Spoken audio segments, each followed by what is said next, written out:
अस्सलाम वालेकुम। आज हम बात करेंगे मुझे कबूल नहीं के 30 एपिसोड के बारे में। तो वीडियो शुरू करने से पहले हमारे चैनल को सब्सक्राइब कर लीजिए अगर अभी तक आपने नहीं किया, ताकि हमारी हर न्यू वीडियो आप तक पहुंच सके। यहाँ पर मायरा की तबीयत बहुत ज़्यादा ख़राब होने लग जाती है, तभी समन उसे कहती है कि आओ मैं तुम्हें डॉक्टर के पास ले जाती हूँ। मिशाल भी बहुत ज़्यादा खुश होती है अपनी बहन की वजह से। जब वो आते हैं तो कंफर्म हो जाता है गुड न्यूज़ का। आता है नजीफ़ यूनिवर्सिटी में, तभी उसकी मुलाकात नुदरत से होती है। तो वो उसे कहता है कि तुम कैसी हो, अब तो आप मुझसे बात भी नहीं करती। तभी वो कहती है कि आपको ऐसे मेरा रास्ता नहीं रोकना चाहिए। वो कहता है नहीं, मैं तो अपनी क्लास लेके हटा था तो आप सामने आ गई। नुदरत कहती है कि ये सब चीज़ें अच्छी नहीं है और वैसे भी जो आप सोच रहे हैं वो कभी भी नहीं हो सकता। तो अच्छा यही होगा कि हम दोनों हमेशा दोस्त बन के ही रहें। यहाँ पर आतिर भी बहुत ज़्यादा परेशान होता है, जो कुछ उसने मायरा को बातें सुनाई हुई होती हैं। इतनी देर में वो कॉल करता है राफे को और उससे पूछता है तुम आज ऑफिस क्यों नहीं आए हो, मुझे तुमसे बात करनी है। तभी वो कहता है कि बस थोड़ी सी अम्मी की तबीयत ख़राब थी इसलिए नहीं आ सका, अभी फ़िलहाल मैं घर पे नहीं हूँ। आतिर उसे कहता है कि जैसे ही तुम घर पे आओ तो मुझसे बात करना, मुझे प्लीज़ तुम मायरा के पास ले जाओ या उसे बुला लो, मुझे उससे माफ़ी मांगनी, मैंने उसके साथ बिल्कुल भी अच्छा नहीं किया। राफे उससे समझाता है और खैर वो शर्जिया से मिलने चला जाता है और उसे कहता है कि खैर तो है ना, आपने मुझे ऐसे बुलाया कोई बात है, वैसे भी मायरा भी से मिलने के लिए आतिर कह रहा था। जब शर्जिया ये बात सुनती है तो कहती है कि प्लीज़ उससे मिलने ना देना, वैसे भी मैं तुम्हें यही कहना चाहती हूँ कि तुम उसे उससे दूर रखो, वो लड़की उसके लिए ठीक नहीं है। ये सब बातें उसकी माँ भी सुन रही होती है। इतनी देर में राफे उसे कहता है कि मैं तुमसे एक बात करना चाहता हूँ, मैं तुम्हें बहुत ज़्यादा पसंद करता हूँ, अब का नहीं बहुत देर पहले का, लेकिन तुम किसी और को पसंद करती थी, तुमने शादी कर ली, मैं तुम्हें अपनाना चाहता हूँ, तुमसे शादी करना चाहता हूँ। जब ये बात शर्जिया सुनती है तो वह हैरान रह जाती है और उसे कहती है कि देखो तुम आतिर के भाई हो, आतिर के दोस्त हो, मेरे लिए भी भाइयों जैसे हो। तभी वो कहता है मैं तुम्हारे लिए भाइयों जैसा नहीं हूँ, मैं तुमसे बहुत ज़्यादा मोहब्बत करता हूँ, तुमसे शादी करना चाहता हूँ, प्लीज़ इस बारे में सोचना ज़रूर, तुम्हारी ज़िंदगी ऐसे ख़त्म नहीं हुई है। शर्जिया बेचारी सोच में पड़ जाती है और वो चुप हो जाती है। जैसे वो चला जाता है इतनी देर में उसकी अम्मी आती है आतिर की और पूछती है कि राफे घर क्यों आया था, वैसे भी आतिर तो है नहीं है, और साथ ही वो उससे कहती है कि वो मुझे लड़का अच्छा लगता है, अगर तुम्हें भी पसंद है तो बताओ मैं उससे बात करूँ। शर्जिया कहती है कि अम्मी आप ये क्या बात कर रही हैं, वो आतिर का दोस्त है, मेरे लिए जैसे आतिर है वैसे ही वो है, मैं ऐसा सोच भी नहीं सकती हूँ।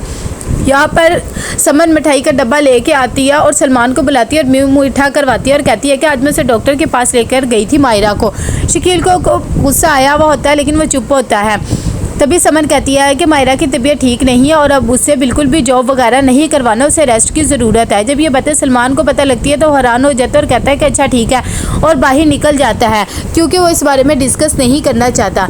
यहाँ पर समन मायरा को कहती है कि अब तुम्हें परेशान होने की ज़रूरत नहीं है, बस तुमने अपना बहुत ज़्यादा ख्याल रखना है, वैसे भी तुम बहुत ज़्यादा वीक हो।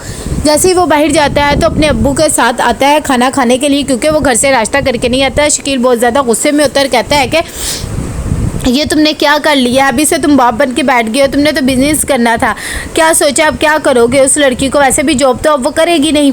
सलमान कहता है कि अच्छा ठीक है अब्बा, फ़िलहाल मेरा दिमाग ख़राब ना करे, मैं कुछ ना कुछ सोच ही लूँगा ना, आप परेशान ना हो। तो वो कहता है कि सोचो कुछ ना कुछ, वरना अब वो जॉब भी नहीं करेगी और वो कहता है आतिर के पास पैसे लेने भी नहीं जाएगी, तो हम क्या करेंगे, ऐसे करो उसका घर बिकवाओ, वैसे भी वो घर जो है वो इन लोगों का ही है ना, और अगर वो इन लोगों का हिस्सा तो इन्हें मिल जाए, इससे ही हम कारोबार कर लेंगे। सलमान के भी दिमाग में बात आ जाती है।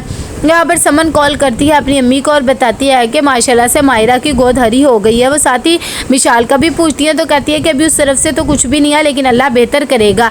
मिशाल को भी थोड़ा सा होता है लेकिन वो खैर किसी को भी जाहिर नहीं होने देती। जैसे ही नुदरत घर आ जाती है अम्मा उसके पास जाती है और कहती है कि मुझे तुम्हें एक बहुत ही खुशखबरी वाली बात सुनानी है, तुम नानी बनने वाली हो मायरा की तरफ से। जब ये बात सुनती है तो वो खुश हो जाती है और कहती है कि अब अपनी शादी का ख्याल छोड़ दो। नुदरत कहती है कि अम्मा मैं ये बात वैसे भी ख़त्म कर चुकी हूँ, मैंने आपको कहा है ना अब इस बारे में डिस्कशन नहीं करनी चाहिए। तो कहती है कि हाँ तुम अब इस बारे में ना सोचना, वैसे भी तुम्हारी उम्र नानी वाली हो गई है और अब तुम्हें शादी करना अच्छा नहीं लगेगा। यहाँ पर आतिर बहुत ज़्यादा परेशान होता है मायरा की वजह से। दूसरी तरफ अरसलान भी बहुत ज़्यादा दुखी होता है। जब से ये बात कंफर्म हो जाती है वो मिशाल को कहता है कि हमें भी कुछ ना कुछ इस बारे में सोचना चाहिए और मुझे लगता है तुम्हें डॉक्टर से मुकम्मल चेकअप करवाना चाहिए, क्योंकि मैं चाहता हूँ हमारी भी औलाद हो। जब मिशाल ये बातें सुनती है तो वो बेचारी अफसरदा सी हो जाती है कि इसमें मेरा तो कोई कसूर नहीं है, अल्लाह की देन है। यहाँ पर मायरा सलमान जा रही होती है तभी मायरा पूछती कि हम कहाँ जा रहे हैं। तो सलमान उसे डॉक्टर के पास लेके आता है अबॉर्शन के लिए और कहता है कि हम दोनों की रजामंदी है। डॉक्टर जब ये बात करती है तो वो कहती है कि हाँ अभी वैसे भी आप लोग का स्टार्टिंग है, हो सकता है, लेकिन इसके लिए मियाँ बीवी दोनों की रजामंदी होना जाहिर है। सलमान कहता है कि हाँ इसकी भी रजामंदी है। जब मायरा को ये बात पता लगती है तो वो कहती है कि मैंने तुम्हारे जैसा घटिया इंसान नहीं देखा। उसे बातें सुना के चली जाती है। इतनी देर में सलमान उसके पीछे जाता है तो मायरा उसे थप्पड़ लगा देती है सबके सामने और कहती है कि तुम चाहोगे भी तो मैं तुम्हारे साथ नहीं रहूँगी। मैं सोच भी नहीं सकती थी कि तुम इतने घटिया तरीन इंसान निकलोगे अपनी ही औलाद को ख़त्म करने के लिए। अब मेरे पीछे बिल्कुल भी ना आना। ये बातें सुना के उसे चली जाती है और कहती है कि आज से हमारे राज से अलग हो गए। मैंने तुम्हारे जैसा हैवान इंसान देखा ही नहीं है जो अपने बच्चे को ही मारने पे लगा हुआ है। तुम्हें तो कोई खुदा खौफी ही नहीं है। अगर कोई शैतान का दूसरा इंसानी रूप होता तो वो तुम ही होते। यहाँ पर जैसे ही अम्मा नमाज पढ़ने के लिए जा रही होती है कितनी देर में दरवाज़ा खटकता है। दरवाज़ा खुलता है तो मायरा आ जाती है। वो बहुत ज़्यादा गुस्से में होती है और आके अपनी दादी को कहती है कि मैं सलमान के साथ अब कभी भी नहीं जाऊंगी और मैं उसके अब बात ना करना। यहाँ पर सलमान को भी बहुत ज़्यादा गुस्सा होता है। वो आके घर में बताता है कि मायरा ने मुझे सबके सामने थप्पड़ लगाया, मैं उसे हॉस्पिटल लेके गया था। जब मिशाल ये बात सुनती है तो उसे कहती है कि वो पागल तो नहीं है, तुम्हें ऐसे ही मार देगी। तुम किस हॉस्पिटल लेके गए थे और क्यों लेकर गए थे उसे, मुझे बताओ। सलमान उसे कहता है कि आपको हमारे मामले में बोलने की बिल्कुल भी ज़रूरत नहीं है, आप प्लीज़ जाए। मायरा कहती है कि मैं क्यों जाऊँ, तुम मुझे बताओ ना ऐसा क्या हुआ था कि मायरा ने तुम्हें मार दिया। वैसे भी तुमने उसे किस हॉस्पिटल लेके गए थे। इतनी देर में शकील रिमशा को बुलाता है और कहता है कि मिशाल को अंदर लेके जाओ। तभी रिमशा आती है और उसे कहती है कि भाभी आप अंदर चले।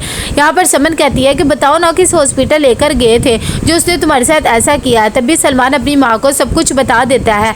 जब वो ये बात सुनती है तो उसे भी बहुत ज़्यादा गुस्सा आता है। वो सलमान को थप्पड़ लगाती है।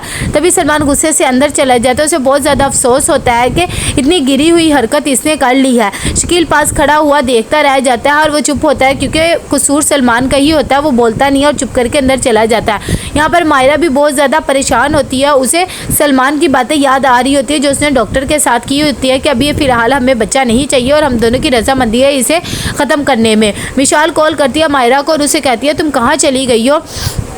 सलमान ने यहाँ पर बहुत ज़्यादा वावेला मचा दिया। तभी वो कहती है कि वो यही सब कुछ कर सकता है, मुझे फ़िलहाल सलमान के बारे में कोई भी बात नहीं करनी है, ना ही कोई चीज़ पूछनी है। इतनी देर में निमिषा आ जाती है और आके मिशाल को समझाती है कि आप किसी के मामले में क्यों बोलती हैं। अरसलान भाई को भी आपकी यही आदत पसंद है कि आप किसी के मामले में नहीं बोलती और आप ऐसे ही रहें वरना आपका रिश्ता भी ख़त्म हो जाएगा। मिशाल बेचारी चुप हो जाती है। जैसे ही नुदर घर आती है अम्मा उसको कहती है कि तुम्हारी बेटी आके बैठ गई है, पूछो इससे क्या बात है। नुदर आके दरवाज़ा खटकाती है और कहती है क्या बात हुई। तो भी मायरा कहती है कि मैं सिर्फ अपनी अम्मी से बात करना चाहती हूँ और दरवाज़ा बंद कर देती है। नुदर कहती है कि क्या बात है, तुम मुझे परेशान कर रही हो। मायरा उसके गले लगती है और कहती है कि प्लीज़ अब मैंने कभी भी सलमान के पास नहीं जाना, वो इंसान नहीं बल्कि हैवान है। जब ये बातें नुदरत सुनती है तो वो भी परेशान हो जाती है। तो कैसा लगा आपको ये एपिसोड, लाइक कमेंट शेयर करके लाजिम बताइएगा। अल्लाह हाफिज़।